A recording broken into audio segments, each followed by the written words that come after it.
Olá, está no ar o Brasil Eleitor. No programa de hoje, você vai entender como funciona o processo de cassação de mandato parlamentar, desde a denúncia até a votação em plenário. E mais, Justiça Eleitoral Paulista faz plantão permanente até as eleições. Saiba quais são as restrições que a lei eleitoral impõe a agentes públicos em período de campanha. No glossário, entenda o significado de mais um termo que faz parte do processo eleitoral brasileiro. Convenções partidárias. Entenda a importância e as regras para a escolha de candidatos pelos partidos. E em Rondônia, vamos conhecer um projeto onde estudantes ajudam a fiscalizar irregularidades na propaganda eleitoral. Tudo isso você confere a partir de agora, no Brasil Eleitor.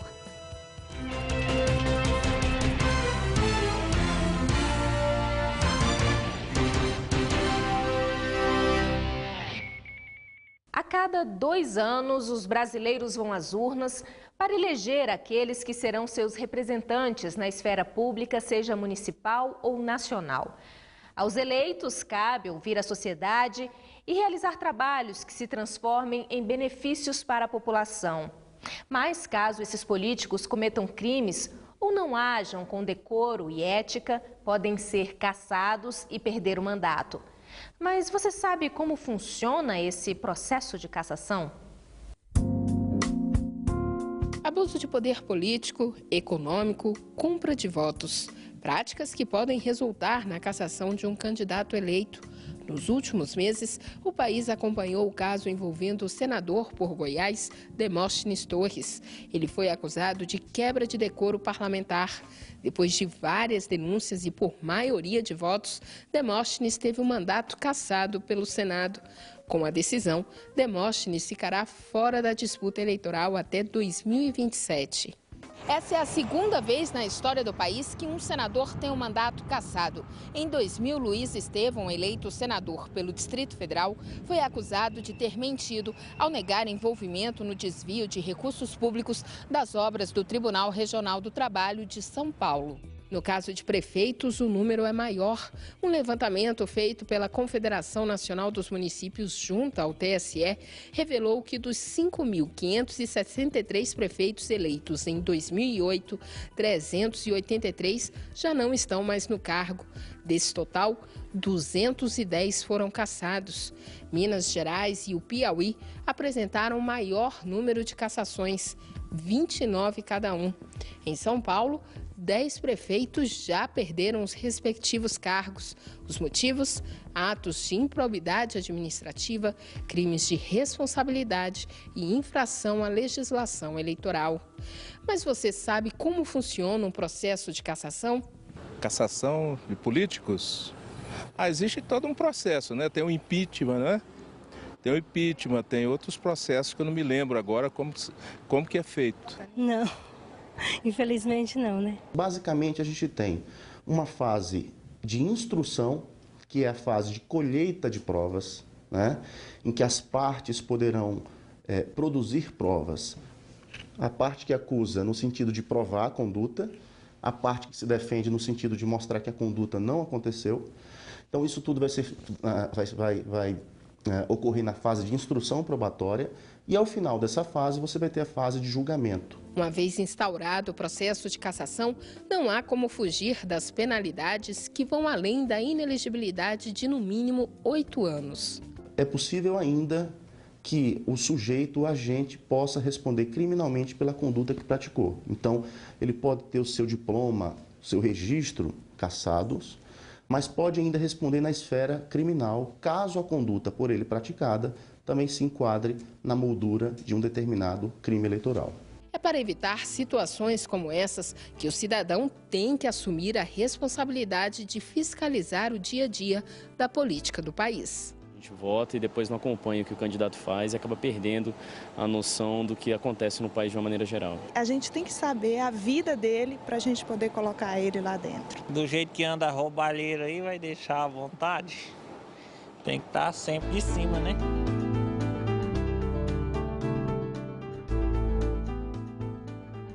O TRE de São Paulo está trabalhando em regime de plantão. Até as eleições, cartórios e zonas eleitorais funcionarão de domingo a domingo para atender eleitores, candidatos, representantes de partidos e de coligações. Tudo para garantir o bom andamento das eleições municipais.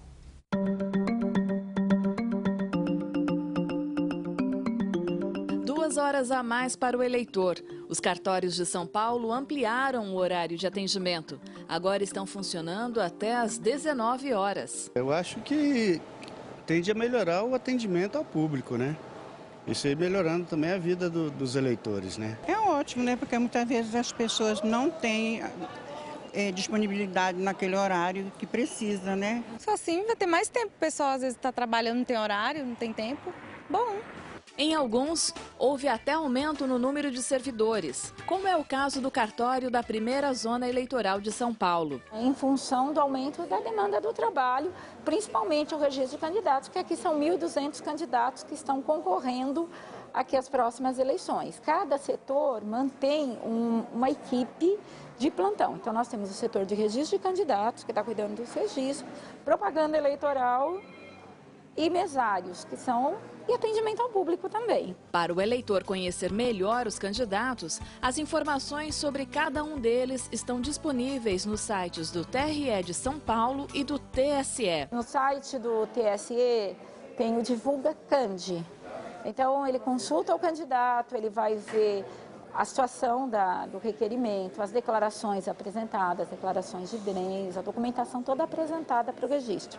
Então é um sistema de transparência mesmo, para a população consultar e obter informações dos seus candidatos. Para muitos eleitores, mais uma forma de ter acesso ao perfil e propostas daqueles que desejam conquistar o voto de cada cidadão de São Paulo. Já os cartórios responsáveis pelos registros das candidaturas e pelas propagandas eleitorais passam a funcionar também aos sábados, domingos e feriados. O horário de atendimento especial se estende até o dia 13 de outubro, na ocorrência de só um turno, e 16 de novembro, na ocorrência do segundo turno de votação. E uma dica importante de cidadania: qualquer eleitor pode denunciar irregularidades sobre a propaganda eleitoral realizada em vias ou bens públicos. Basta acessar o site do TRE de São Paulo e registrar a denúncia.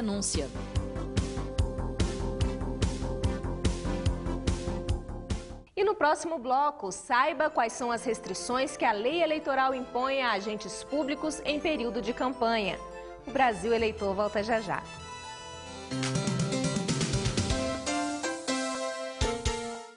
O Tribunal Regional Eleitoral do Acre informa que está recrutando mesários voluntários para trabalharem nas eleições municipais de outubro.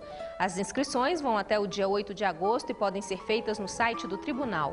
Mais informações no site www.tre-ac.jus.br.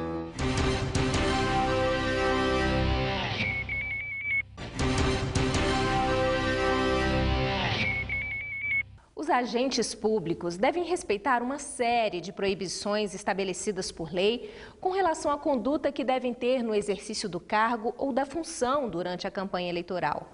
O objetivo é evitar o uso e a influência da máquina pública em benefício de candidatos.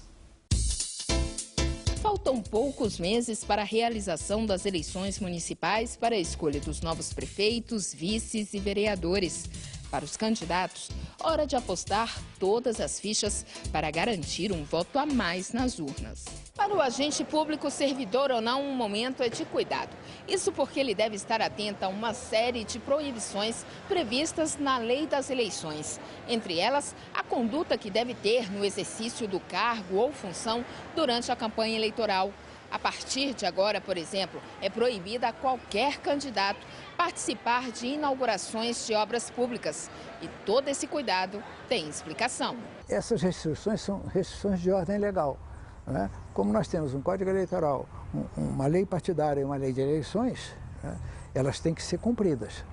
Para isso existe um mecanismo de fiscalização que é o Ministério Público Eleitoral E existe uma justiça independente, que é a Justiça Eleitoral. São várias as proibições. Entre elas, não é permitido fazer pronunciamento em cadeia de rádio e televisão fora do horário eleitoral gratuito, exceto nos casos autorizados pela Justiça Eleitoral.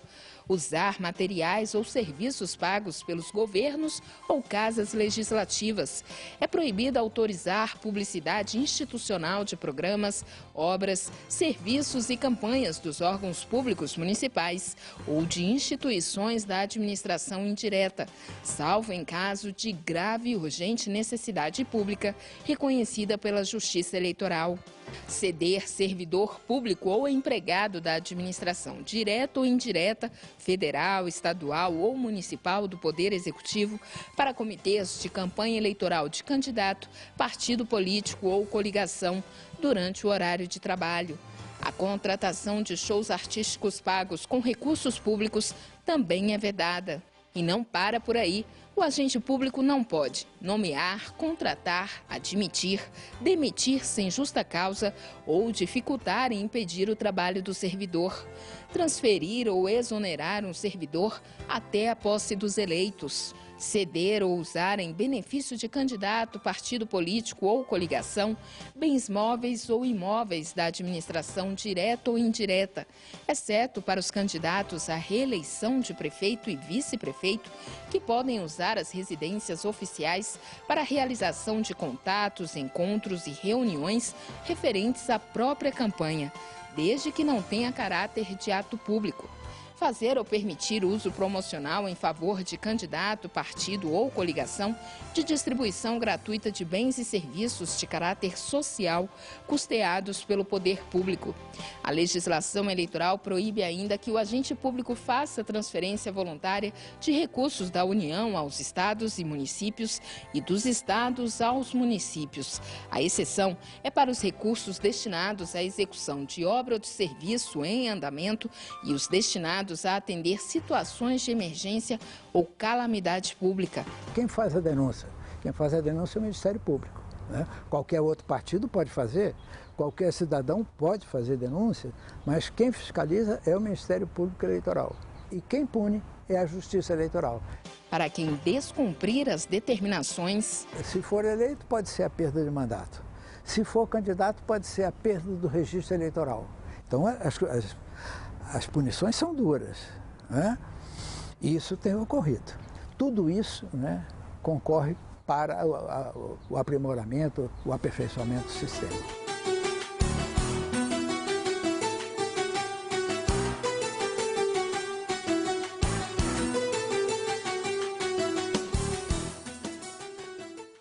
Hora de abrir o glossário eleitoral.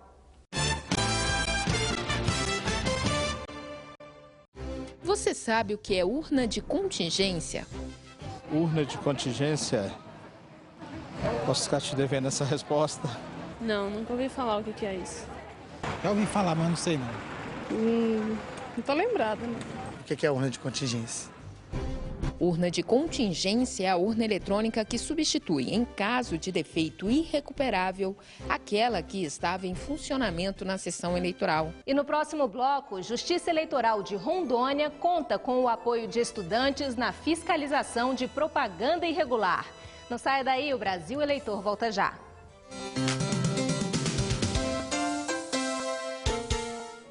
O Tribunal Regional Eleitoral de Alagoas informa que a Justiça Eleitoral do Estado vai funcionar em regime de plantão até o dia 15 de novembro. Nos dias úteis, o atendimento será do meio-dia às 7 horas da noite e aos sábados, domingos e feriados, das 2 horas da tarde às 7 horas da noite. Mais informações no site www.tre-al.jus.br.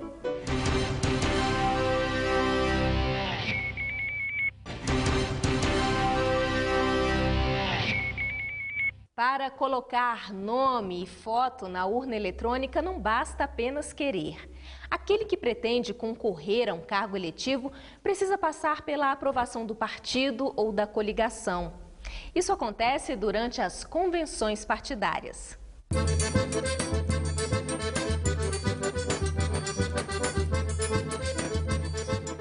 durante as convenções que os partidos políticos escolhem os candidatos que irão concorrer às eleições. Para o pleito municipal deste ano, as legendas já fizeram suas escolhas. Cada convenção é um grande evento, uma espécie de festa intrapartidária que mobiliza uma cidade inteira, do trânsito à segurança pública e que envolve centenas de filiados. As legendas podem optar pela formação de coligações para disputar a vaga de prefeito, vice-prefeito e vereador. Cada partido ou coligação deve preencher o mínimo de 30% e o máximo de 70% para as candidaturas de cada sexo. Cada legenda pode registrar candidatos para a Câmara Municipal até 150% do número de lugares a preencher. Caso o partido resolva se coligar para disputar a eleição proporcional, poderão ser registrados até o dobro do número de lugares a preencher. A convenção é uma festa democrática. É uma festa democrática que coroa, digamos assim, o processo democrático e ajuda a fortalecer esse processo democrático e eu diria até fortalecer a cidadania das pessoas. Porque na medida que as pessoas participam, tomam conhecimento, elas são mais informadas sobre as propostas, sobre quem são os candidatos se comunicam, não só durante a convenção, mas depois, através de papéis escritos, de jornais, do rádio, da televisão, no horário gratuito, a partir de agosto, no caso desse ano. Então, é uma festa democrática que ajuda e consolida, digamos assim, a construção do processo democrático, a garantia do Estado de Direito. A convenção partidária deve seguir as regras da Justiça Eleitoral conforme prevê a lei das eleições. Para evitar a realização de propaganda antecipada, fiscais do TRE orientam diretórios municipais e participantes quanto ao uso irregular de caixas de som e faixas. Essas que estavam no centro de Natal tiveram que ser retiradas. Além de estarem em área pública, divulgavam o número do candidato. Verificando irregularidade, a gente notifica para que seja retirada uma faixa que está colocada de forma inadequada.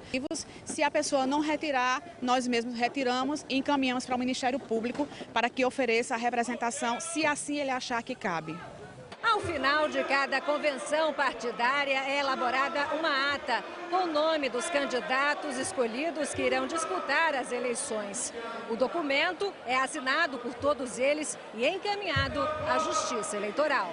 Terminado o período de convenções partidárias, é hora de colocar a campanha nas ruas. No dia 6 de julho, os candidatos começaram as manifestações políticas. Está permitida a propaganda paga nos veículos de comunicação, exceto na internet. Já o horário eleitoral gratuito só começa no dia 21 de agosto. Os candidatos gravam os seus programas e isso vai ao ar durante 45 dias. É quando realmente a população desperta para a campanha e vai aumentando o seu nível de participação até o dia 7 de outubro, que é quando vai sair de casa e cumprir o seu dever cívico de apertar os números do candidato na urna.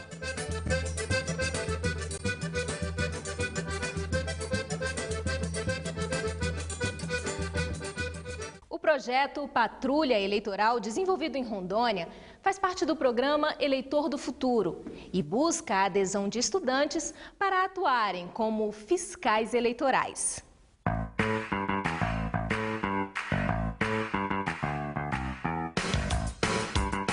O projeto Patrulha Eleitoral foi criado em 2006 e já contou com a participação de centenas de estudantes da capital e do interior de Rondônia.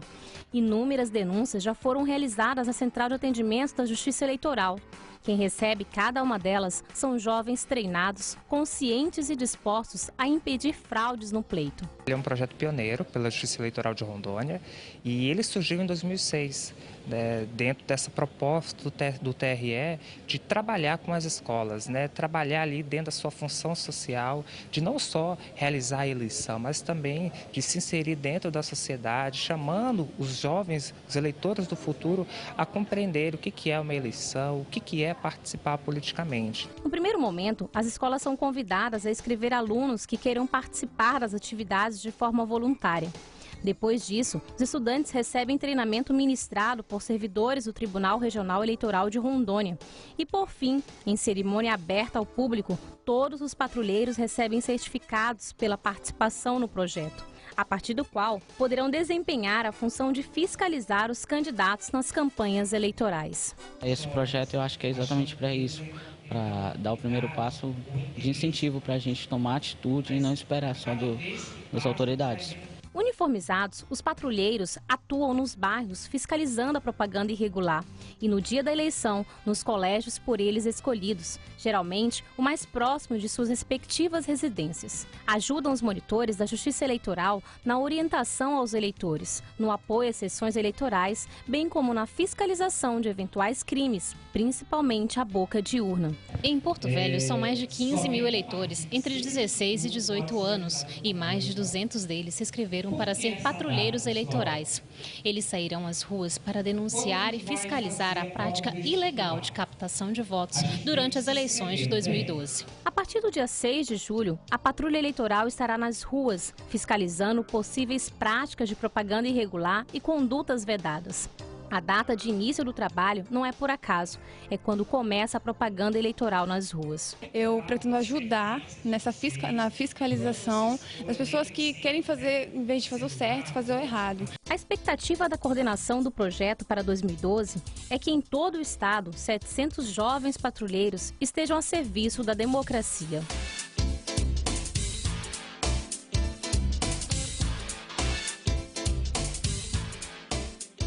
O Brasil Eleitor fica por aqui, lembrando que você também pode participar do nosso programa com sugestões, informações ou críticas. Basta nos enviar um e-mail. Anote o endereço brasileleitor@tse.jus.br. A gente se vê na semana que vem. Até lá!